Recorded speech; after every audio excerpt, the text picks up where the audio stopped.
This is Dave from Iron Blackbird Cycles. We're going to do a tech tip about a fuel pump on a Road King today. So hang with us and we'll be right back with you. So the priming circuit and the fuel pump get their power from the coil. The coil gets its power from turning this run switch on. So we're going to go ahead and turn that run switch on. That's going to send power down to the coil.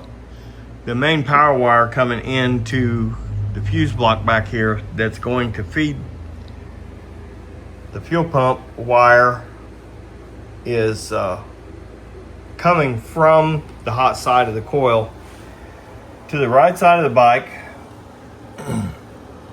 to this little fuse block that is located up under here.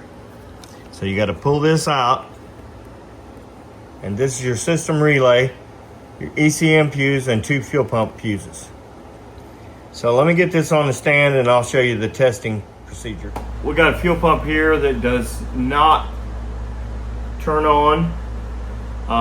The tank is dead quiet.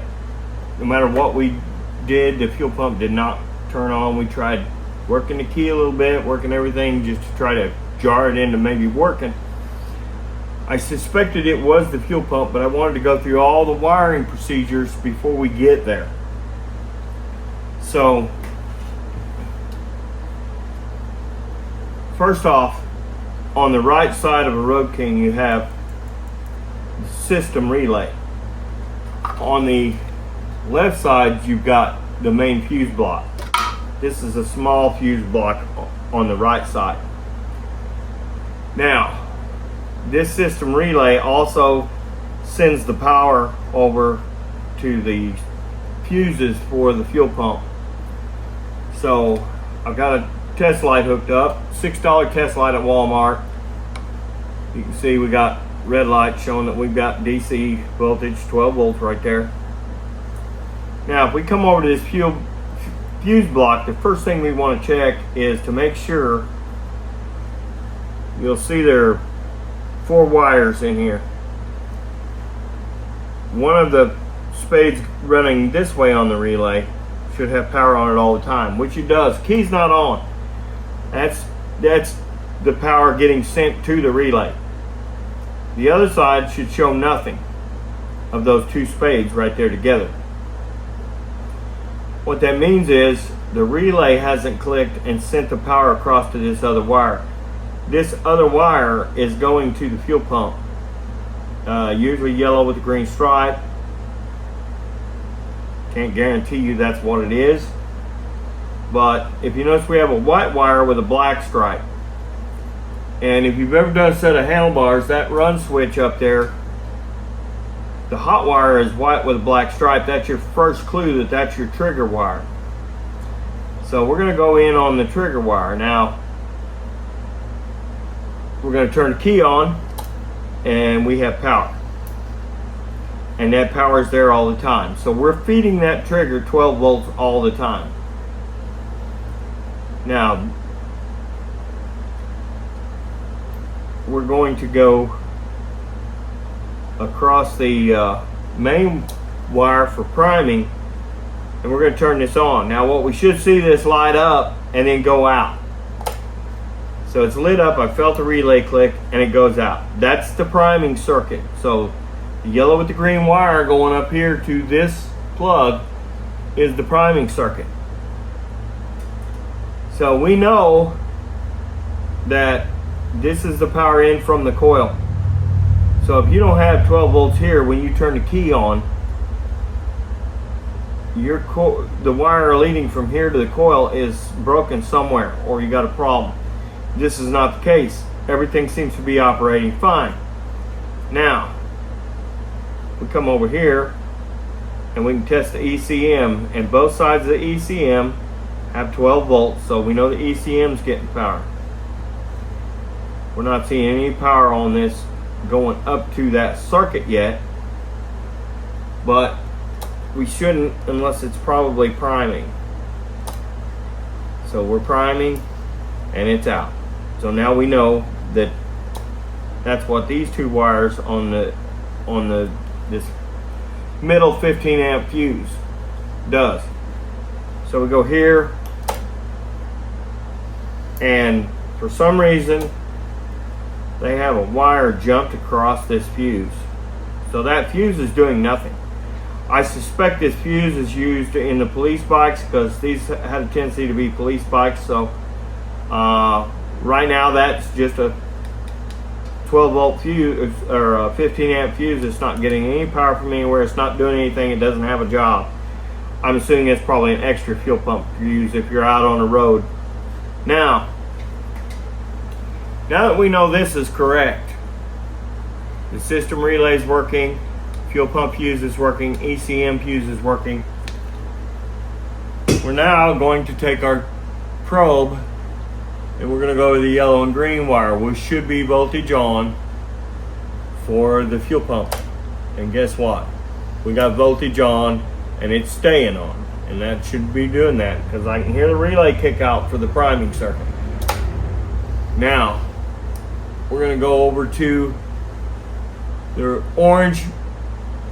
That looks like silver stripe. It could be white. These wires turn colors after the years, but it looks like white and silver, but it's probably white.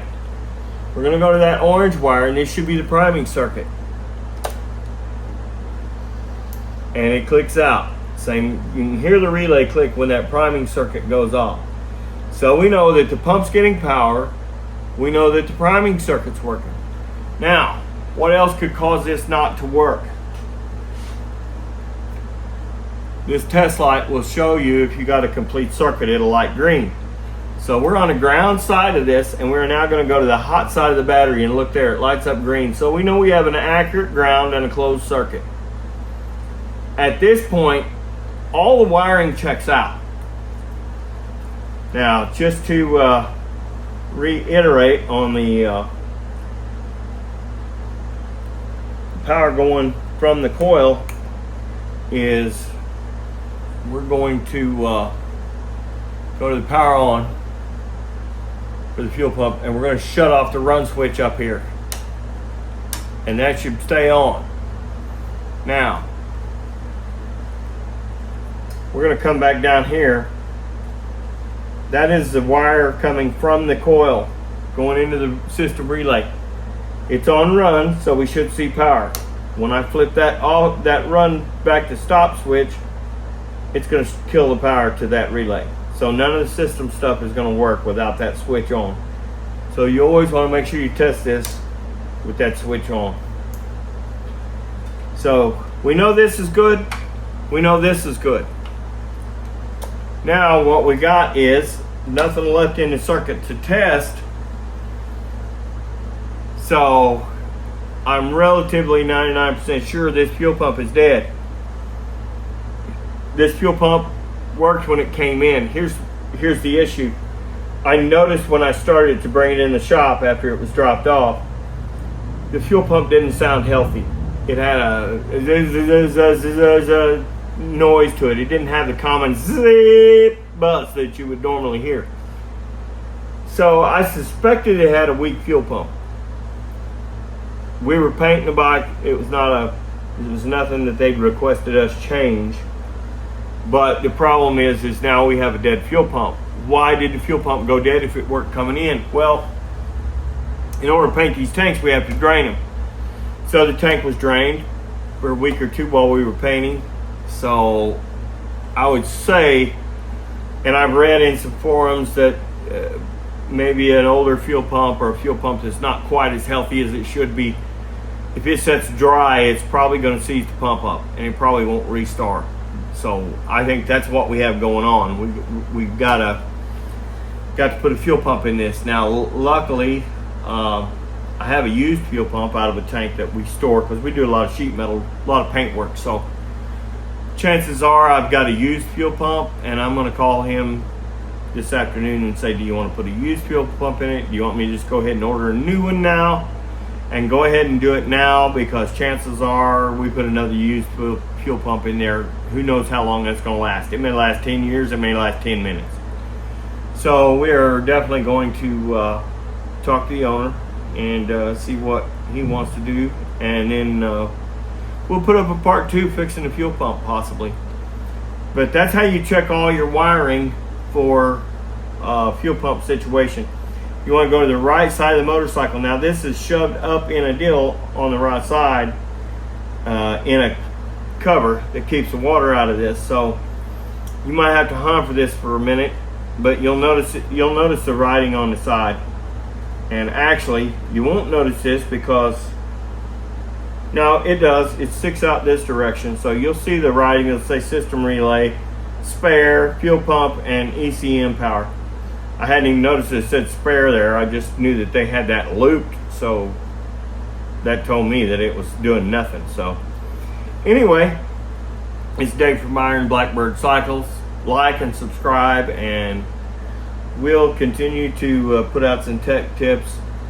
Wiring seems to be the most things that people have to look up, so we wanted to go through all the test procedures to figure out if all the wiring was correct on this fuel pump before we started even taking the fuel pump out. So y'all have a good day. This is Dave from Iron Blackbird Cycles, and we'll be back with you.